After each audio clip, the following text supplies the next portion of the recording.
বিসমিল্লাহির রহমানির রহিম। পঞ্চম শ্রেণীর প্রিয় শিক্ষার্থীবৃন্দরা, আজকে আমরা তোমাদের গণিত বই অধ্যায় 9 শতকরা, এই অধ্যায় 9 শতকরার এখানে দেখো লাভ ক্ষতি।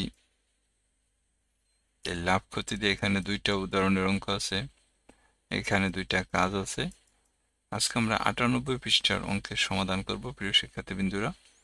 তো চলো আমরা এই অঙ্কগুলো করি। তার আগে দেখো লাভ এবং ক্ষতি বলতে আসলে কি বোঝায় এটা একটু আমাদের জানতে হবে। দেখো শিক্ষার্থীবৃন্দরা, এখানে লেখা ব্যবসায় আমরা যখন কোনো কিছু ক্রয় করি বা বিক্রয় করি তখন সাধারণত লাভ বা ক্ষতি হয়।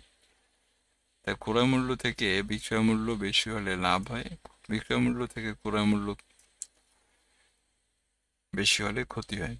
শতকরা লাভকে 5% বা শতকরা ক্ষতিকে 5% সবসময় ক্রয় মূল্যের উপরে নির্ভর করে। অর্থাৎ লাভ ক্ষতি সবসময় ক্রয় মূল্যের উপরে নির্ভর করবে। তো প্রিয় শিক্ষার্থীবৃন্দরা, দেখো এই দুইটা অঙ্ক আর এই দুইটা অঙ্ক করার জন্য আমি একটা পিডিএফ তৈরি করছি। চলো পিডিএফ থেকে তোমাদেরকে বুঝিয়ে দিব। আশা করি তোমরা পিডিএফটা দেখতে পাচ্ছ। এখানে দেখো পঞ্চম শ্রেণী গণিত 2025 অনুশীলনী 9 শতকরা অনুশীলনী কাজের সমাধান। অঙ্ক শুরু করার আগে প্রিয় শিক্ষার্থীবৃন্দরা, তোমাদের কাছে অনুরোধ, দয়া করে আমার চ্যানেলটা সাবস্ক্রাইব করবো, ভালো লাগলে কমেন্ট করবা, শেয়ার করবা। এখানে লেখা দেখাও, একটি কলম 50 টাকা ক্রয় করে 56 টাকা বিক্রয় করলে শতকরা কত পার্সেন্ট লাভ হবে? অর্থাৎ বিক্রয় করা হলে লাভ কত পার্সেন্ট হবে? তাহলে একটা কলম ক্রয় মূল্য ছিল কত? 50 টাকা, বিক্রয় মূল্য হয়েছে কত?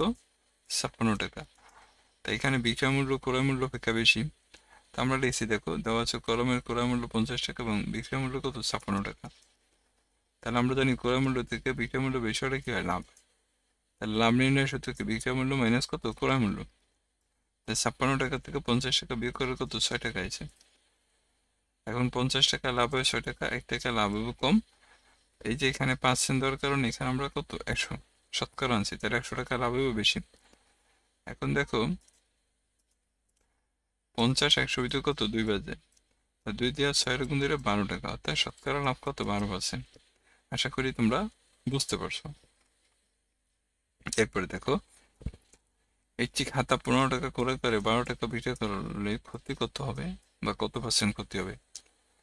তা খাতার ক্রয় মূল্য ছিল কত? 15 টাকা, বেচছে কত? 12 টাকা। তার নিশ্চয়ই এখানে ক্রয় মূল্য থেকে বিক্রয় মূল্য কম। তা আমরা লিখছি খাতার ক্রয় মূল্য 15 টাকা এবং খাতার বিক্রয় মূল্য কত? 12 টাকা, এটা দেওয়া আছে। তা আমরা জানি ক্রয় মূল্য থেকে বিক্রয় মূল্য কম হলে কি হয়? ক্ষতি হয়। তা ক্ষতি নির্ণয় শুধু ক্রয় মূল্য মাইনাস কত? বিক্রয় মূল্য। তা ক্রয় মূল্য ছিল কত? 15 টাকা, বিক্রয় মূল্য কত? 12 টাকা, বিয়োগ করার কত? 3 টাকা থাকে। এখন এই ক্ষতি হয়েছে কয় টাকা? ক্ষতি হয়েছে 15 টাকা, অর্থাৎ ক্রয় মূল্যে। তাহলে আমরা এরকম যে 15 টাকায় ক্ষতি হয় 3 টাকা, 1 টাকা ক্ষতি হবে কম, 100 টাকা ক্ষতি হবে বেশি। দেখো 3 15 ভিতরে কত? 5 বাজে, 5 100 ভিতরে কত? 20 বাজে, তাহলে 20 টাকা, অর্থাৎ শতকরা কত? 20% ক্ষতি হবে। আশা করি তোমরা বুঝতে পারছো। এরপরে এখানে দেখো আরেকটা অঙ্ক আছে। প্রিয় শিক্ষার্থীবৃন্দরা, তোমাদের কাছে অনুরোধ, দয়া করে চ্যানেলটা সাবস্ক্রাইব করবো, ভালো লাগলে কমেন্ট করবে, শেয়ার করো। একজন বিক্রেতা কারখানা থেকে একটি মেশিন ক্রয় করে 15% লাভে মেশিনটি 55,200 টাকা বিক্রয় করে, তাহলে মেশিনটি ক্রয় মূল্য কত? অর্থাৎ এখানে মেশিনের বিক্রয় মূল্য দেওয়া আছে এবং তাতে লাভ হয়েছে কত? 15%। তাহলে ক্রয় মূল্য এখান থেকে বের করতে হবে। তা আমরা লিখছি, দেখো 15% লাভে বিক্রয় মূল্য কত? 100 যোগ 15, 115 টাকা। তাহলে বিক্রয় মূল্য 115 টাকা হলে ক্রয় মূল্য কত? 100 টাকা, 1 টাকা হলে কম, আর 55,200 টাকা হলে বেশি হয়। এখানে দেখো 115 55,200 ভিতরে 480 বার যায়।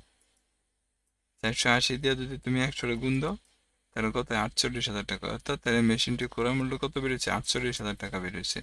আশা করি তোমরা বুঝতে পারছো। এরপর দেখো, একজন বিক্রেতা ক্রয় মূল্যের চাইতে 12% কমে 7,040 টাকায় একটা টেবিল বিক্রয় করলো, তাহলে টেবিলটির ক্রয় মূল্য কত? এখানে 12% ক্ষতি হয়েছে। 7,040 টাকা একটা টেবিল বিক্রি করার ফলে 12% ক্ষতি হয়েছে। তাহলে আমরা লিখছি 12% ক্ষতিতে বিক্রয় মূল্য কত? 100 - 12 সমান সমান কত? 88 টাকা।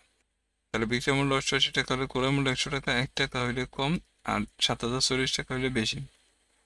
তাই এখানে দেখো 88 7,040 এর ভিতরে কত? 80 বার যায়। 80 যদি তুমি 100 দিয়ে গুণ দাও তাহলে 8,000 টাকা। অর্থাৎ তাহলে টেবিলের ক্রয় মূল্য কত? 8,000 টাকা। আশা করি তোমরা বুঝতে পারছো প্রিয় শিক্ষার্থীবৃন্দরা। আমরা খুব শীঘ্রই এই অনুসরণীর অঙ্ক নিয়ে হাজির হব। এই অঙ্কগুলো আমরা দেখায় দেব তোমাদেরকে।